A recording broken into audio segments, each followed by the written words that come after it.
નુપુર, આ તો વસ્તુ નાનકડી છે. અમદાવાદમાં જે ડ્રગ્સ ઝડપાયો છે તો નાનકડી વસ્તુ છે, પરંતુ અંદમાનમાંથી આનાથી પણ મોટો જથ્થો ડ્રગ્સનો ઝડપાયો છે. બિલકુલ, અત્યાર સુધીનું સૌથી મોટું ઓપરેશન પાર પાડવામાં આવ્યું છે.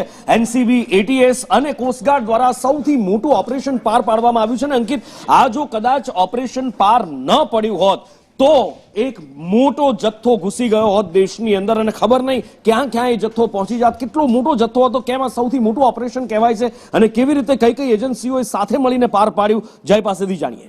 જીનુપુર, જે રીતે આપે જણાવ્યું એ રીતે જ કે ઇન્ડિયન કોસ્ટગાર્ડની હિસ્ટ્રીમાં અને સૌથી મોટું ઓપરેશન માનવામાં આવી રહ્યું છે, કારણ કે એક વહાણ કે જેમાંથી 3000 જેટલા પેકેટ મળી આવે છે અને એ 3000 પેકેટની અંદર મેથ નામનું ડ્રગ્સ મળી આવે છે. એ 3000 પેકેટમાં કુલ 5 ટન જેટલું ડ્રગ્સ એક જ વહાણમાંથી મળી આવ્યું અને એની સાથે જ મ્યાનમારના 6 જેટલા નાગરિકોની ધરપકડ પણ કરવામાં આવી છે. આ ઓપરેશનની જો વાત કરવામાં આવે તો 23 નવેમ્બરના રોજ કોસ્ટગાર્ડનું એક વિમાન જે પેટ્રોલિંગ કરી રહ્યું હતું એના ધ્યાનમાં આવે છે આ વહાણ અને ત્યારબાદ તેને પોર્ટ બ્લેયરના નજીકનું જે આઇલેન્ડ છે ત્યાં સુધી લઈ જવામાં આવે છે અને ત્યાં જઈને એ વહાણની તપાસ કરતા તેમાંથી આટલું મોટું ડ્રગ્સનો કન્સાઇનમેન્ટ મળી આવે છે.